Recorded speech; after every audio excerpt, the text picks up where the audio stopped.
Hello students, welcome to channel Sab Kuch no. आज आप लोग पढ़ेंगे कक्षा 7 गणित का अभ्यास 5 का आई। इससे पहले वाले वीडियो में आप लोगों ने 5 का एच पूरा कंप्लीट देखा था। तो अगर आप लोग चैनल पर नए हैं तो चैनल को सब्सक्राइब करिए, लाइक करिए, शेयर करिए और वीडियो को पूरा देखिए। तो इसमें देखिए आप लोग 5i चैप्टर सॉल्व करने से पहले काफी इंपॉर्टेंट चैप्टर है। तो इसमें आप लोग समरूप आकृतियां पढ़ेंगे। समरूप किसको कहते हैं इसको जानेंगे, फिर समरूप त्रिभुज को जानेंगे, उसके बाद ही एक्सरसाइज को सॉल्व कर पाएंगे। तो सबसे पहले आप लोगों को समझना जरूरी है समरूप आकृतियों के बारे में और समरूप कहते किसको हैं। तो इसको देखते हैं। यहाँ सबसे पहले आप लोगों को समरूप आकृति समझना है। यहाँ चित्र 1 हमने बनाया है, चित्र 2 में 2 फिगर और चित्र 3 में भी 2 फिगर हमने बनाया हुआ है। तो कैसे समझेंगे कि समरूप क्या है, इस दोनों में देखना है, इस दोनों में और इस दोनों में समरूप होता क्या है। तो देखते हैं समरूप। देखिए इसको जब अलग अलग हम लोग लिखेंगे तो सम धन रूप। सम मीन्स होता है बराबर, रूप मीन्स आकृति। अब देखिए समरूप कहते किसको हैं। कोई जरूरी नहीं है कि वो नापने पर बराबर होंगे, यानी कि माप में बराबर नहीं हो सकते हैं, लेकिन समरूप आकृति क्या होता है। समान मीन्स एक जैसे दिखने में अगर होंगे तो उसको समरूप। जैसे मान लीजिए एक कोई गेंद हमने छोटा गेंद ले लिया, एक बड़ा गेंद ले लिया, तो दोनों गेंद ही है, एक बड़ा है एक छोटा है, तो उसको समरूप कहेंगे, क्योंकि वो भी गेंद है गोल और ये भी गेंद है गोल, बस छोटे बड़े का फर्क है। तो समरूप कहते किसको है, पहचानेंगे कैसे। देखिए समरूप होगा तब जब दो आकृति ऐसे दिए हों। जब भी दो आकृति समरूप कहेगा तो हमेशा 2 फिगर बनेगा, उसी दोनों में देखेंगे समरूप है कि नहीं। एक छोटा यहाँ हमने वर्ग बनाया, एक बड़ा वर्ग। ये सभी कोण वर्ग में 90 अंश के होते हैं। देखिए यहाँ हमने कोण लिखा नहीं है, यहाँ लिख रहा है। देखिए ये सब 90 के होते हैं और ये बड़ा वर्ग है, लेकिन वर्ग में हमेशा कोण 90 अंश के ही होते हैं। तो देखिए 2 फिगर को कब समरूप कहेंगे, जब उनके सभी संगत कोण बराबर होंगे। अब संगत किसको कहते हैं, संगत मीन्स एक जैसे। देखिए यहां ये कोण है तो इसका संगत कोण इस फिगर में कौन हुआ, तो ये वाला नहीं हुआ। देखिए लेफ्ट साइड में नीचे वाला, तो इधर का लेफ्ट साइड नीचे वाला ये कोण इसका संगत हुआ। तो ये दोनों फिगर में अगर दोनों बराबर हैं तो देखिए 90 अंश 90 अंश। 2 चीज ध्यान रखना होता है समरूप में, एक तो कोण ध्यान देते हैं और भुजा। तो दोनों देखते हैं, पहले कोण को हम लोग देख रहे हैं। समरूप कब होगा, संगत कोण, दोनों फिगर में संगत कोण बराबर होने चाहिए। तो देखिए ये संगत कोण है, इसका संगत कोण ये है, ये तो ये दोनों भी देखिए बराबर है। इसका संगत कोण ये होता है, तो ये भी देखिए ये भी और ये भी बराबर है। और इसका संगत कोण देखिए ये होता है, ये तो ये भी बराबर है। देखिए हमने अलग अलग चिन्ह के द्वारा इसको दिखाया है। तो समरूप किसको कहेंगे, जब 2 फिगर में, 2 चित्र में, 2 आकृतियों में सभी संगत कोण बराबर होंगे और सभी संगत भुजाएं समान अनुपात में होंगे। अब समान अनुपात क्या होता है इसको देख लेते हैं। जैसे मान लीजिए संगत भुजा किसको कहेंगे, देखिए इसका संगत भुजा ये होगा, ये दोनों सेम है एक जैसे। देखिए बस ये छोटा है ये बड़ा है। इसका संगत भुजा ये होगा और इसका संगत भुजा ये होगा और इसका संगत भुजा ये होगा। तो देखिए संगत भुजा अनुपात में होने चाहिए समान। कैसे, जैसे मान लीजिए इसका और इसका ये दोनों संगत भुजा हैं, तो हम लोग अनुपात कैसे लिखते हैं। देखिए इसको लिखेंगे 5 बटे, अनुपात का मीन्स बटे होता है ये 10। समान अनुपात में होने चाहिए। जैसे 5 बटे हमने 10 लिखा अब मान लीजिए हमको इसको लिखना है, तो ये भी देखिए क्या है 5/10, ये क्या है 5/10 मीन्स सभी देखिए 5/10 है, तो समान अनुपात में, इनका अनुपात सबका समान है। तो जब भी दो फिगर में सभी संगत कोण बराबर होंगे और सभी भुजाएं समान अनुपात में, संगत भुजाएं समान अनुपात में होंगी, उन्हीं दोनों फिगर को समरूप कहेंगे, मीन्स एक जैसे।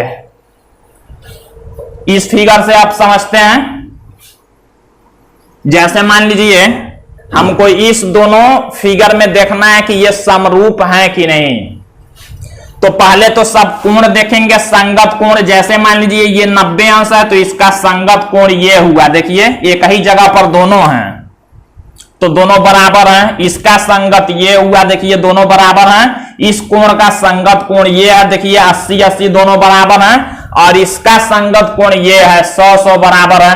तो एक चीज तो हमने देख लिया कि दोनों फिगर के कोण सभी संगत वाले ही, संगत कोण सबके बराबर हैं। अभी समरूप नहीं है। समरूप कब होगा? जब संगत कोण बराबर और संगत भुजाएं समान अनुपात में होंगी। अब वो समान अनुपात क्या है यहां समझते हैं। तो देखिए यहां हमने संगत कोण तो बराबर देख लिया। अब संगत भुजाओं के अनुपात को देखते हैं। तो इसका देखिए संगत, इस वाले का संगत भुजा होगा ये। तो हम लोग मान लीजिए यहां पर अगर लिखते हैं तो इसका संगत भुजा का अनुपात तो 5/, लिखेंगे 10। देखिए इसका अनुपात 5/10 है।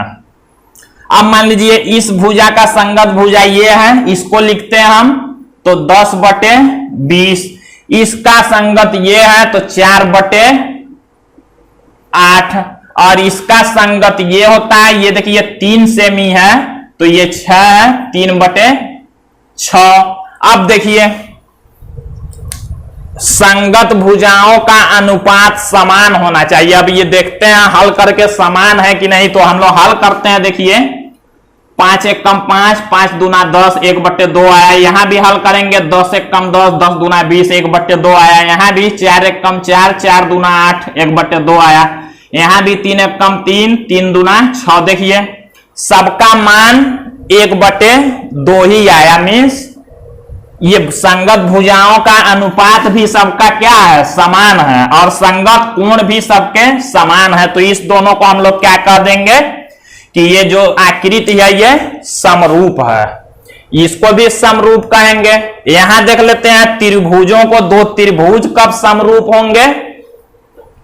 तो देखिए इस कोण का संगत कोण ये है, कोण बी का संगत कोण कोण ई है, मीन्स 60-60 देखिए दोनों है। फिर यहां 45 तो यहां 60। देखिए अब ये दोनों बराबर नहीं है। यहां देखिए 75, यहां 75, तो संगत कोण बराबर नहीं है, मीन्स ये समरूप नहीं है। अब मान लीजिए इसको हम बदलते हैं। अगर मान लीजिए हम यहां लिखते हैं 45 अंश। अब देखते हैं, देखिए इसका संगत कोण ये, दोनों संगत कोण बराबर। इसका संगत कोण ये है तो ये भी दोनों बराबर है। इसका संगत कोण ये है, ये दोनों भी बराबर है। अब एक चीज हमने देख लिया कि कोण दोनों के बराबर हैं। अब हमको देखना है संगत भुजाओं का अनुपात भी बराबर होगा, तभी ये समरूप कहलाएंगे। तो संगत भुजाओं का अनुपात देखना है। तो इसका संगत भुजा ये है, तो देखते हैं हम लोग तो 3/6 लिखेंगे। इसका संगत ये होता है 5/10 लिखेंगे। इसका संगत ये होता है तो 4/8 लिखेंगे। अब देखते हैं, देखिए इसको सॉल्व करते हैं। 3 × 1 = 3, 3 दूना 6 कट जाएगा। ये भी 5 × 1 = 5, 5 दूना 10। ये भी 4 × 1 = 4, 4 दूना 8। देखिए सभी 1/2 ही हैं। 3/6 का भी मतलब 1/2 हुआ, 5/10 का भी मतलब 1/2 हुआ और 4/8 का भी मतलब 1/2 हुआ। तो देखिए संगत कोण भी दोनों आकृतियों के समान है और संगत भुजाएं समान अनुपात में है। तो जब ऐसे होगा तो समरूप आकृति कहेंगे। तो ये दोनों क्या है? समरूप हैं। आई बात समझ में इतनी? तो ये होता है समरूप।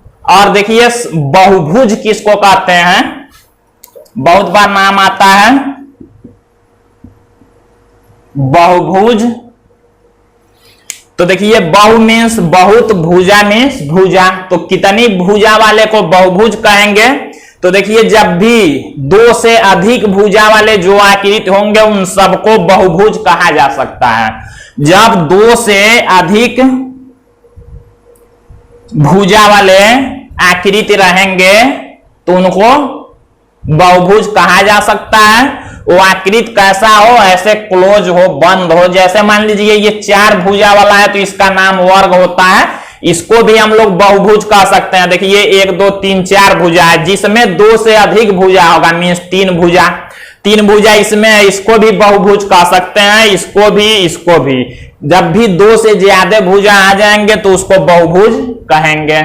तो अगर कोई पूछता है कि बहुभुज कब समरूप होते हैं तो उसमें भी वही बताएंगे कि दो आकृतियों के अगर सभी संगत कोण बराबर हैं और सभी संगत भुजाएं समान अनुपात में हैं तो उसको हम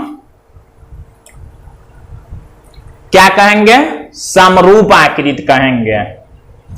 तो देखिए इसमें आप लोगों को याद रखना है समरूप बहुभुज। बहुभुज का मतलब वही हो गया दो से अधिक भुजा वाले जो भी फिगर होंगे सबके लिए है ये। तो क्या है? दो बहुभुज जिनके भुजाओं की संख्या समान हो।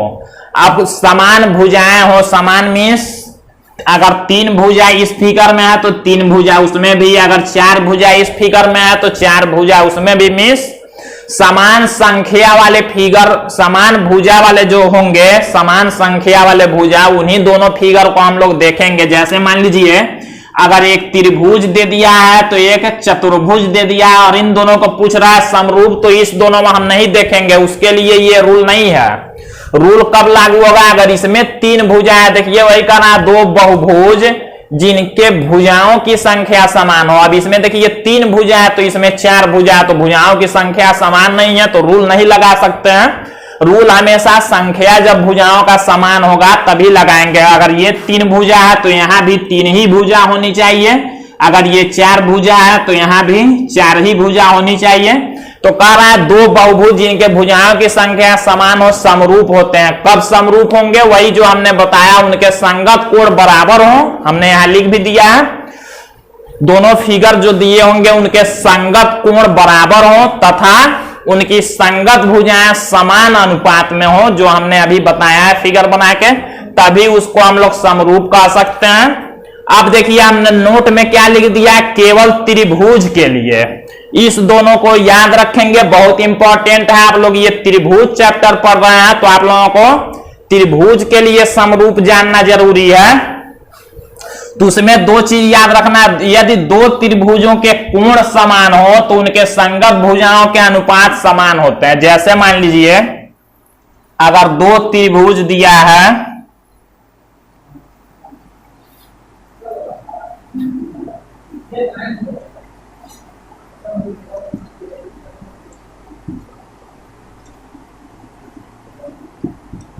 यहां देखिए कह रहा है यदि दो त्रिभुजों के कोण समान हो, मीन्स सभी कोण बराबर हो। अगर मान लीजिए ये 30 दे दिया तो यहां भी संगत कोण यही होता है, संगत कोण ये दे दिया। यदि दो त्रिभुजों के कोण समान हो, अगर सभी कोण समान होंगे, यहां मान लीजिए हमने लिख दिया 80 और यहां हमने लिख दिया 70। तो देखिए कह रहा है क्या? त्रिभुज के लिए क्या याद रखेंगे? यदि दो त्रिभुजों के कोण समान हो, देखिए कोण समान है तो उनके संगत भुजाओं का अनुपात समान होता है, पहले से ही समान होता ही है त्रिभुज के लिए। हमने समरूप के लिए बताया दो चीज जरूरी है, एक संगत कोण बराबर होने चाहिए, संगत भुजाएं समान अनुपात में होने चाहिए, बाकी फिगर के लिए तभी वो समरूप होगा। लेकिन त्रिभुज के लिए अगर सभी कोण बराबर दे दिए हैं तो समझ जाएंगे वो समरूप होगा ही, उसकी संगत भुजाएं अपने से ही समान अनुपात में हो जाएंगी। ये त्रिभुज का रूल है। फिर अगला देखते हैं, इसी का अपोजिट है। यहां कर रहा है कोण समान हो संगत तो भुजाएं समान अनुपात में होंगी, जबकि यहां यदि दो त्रिभुजों की संगत भुजाएं समान अनुपात में हो तो उनके संगत कोण समान हो जाते हैं। अगर यहां संगत भुजाएं अनुपात में दे दिया गया हो मान लीजिए ऐसे फिगर बनाते हैं हम दूसरे के लिए। क्या कह रहा है कि अगर ये समान अनुपात में है, जैसे मान लीजिए समान अनुपात कैसे लिखेंगे, ए बी बटे डीई, ए बी बटे डीई बराबर होगा किसके, अगर बीसी बटे ईएफ बराबर इसके बराबर ये सीए बटे एफ डी। तो अगर भुजाएं देखिए संगत भुजाएं समान अनुपात में किसी त्रिभुज में दी गई हैं तो समझ जाएंगे ये संगत कोण भी समान होंगे। तो त्रिभुज के लिए केवल एक ही चीज देखना जरूरी होगा, या तो सभी कोण बराबर दिए हों या तो संगत भुजाएं समान अनुपात में दी गई हों, तब भी वो समरूप हो जाएगा। और बाकी और फिगर के लिए, बहुभुज के लिए दोनों चीज होना जरूरी है। त्रिभुज के लिए केवल एक ही जरूरी है कोई। तो आज के लिए बस इतना ही, इसको आप लोग ध्यान से समझ लेंगे, फिर अगले पार्ट में अब इसका एक्सरसाइज आप लोग देखेंगे।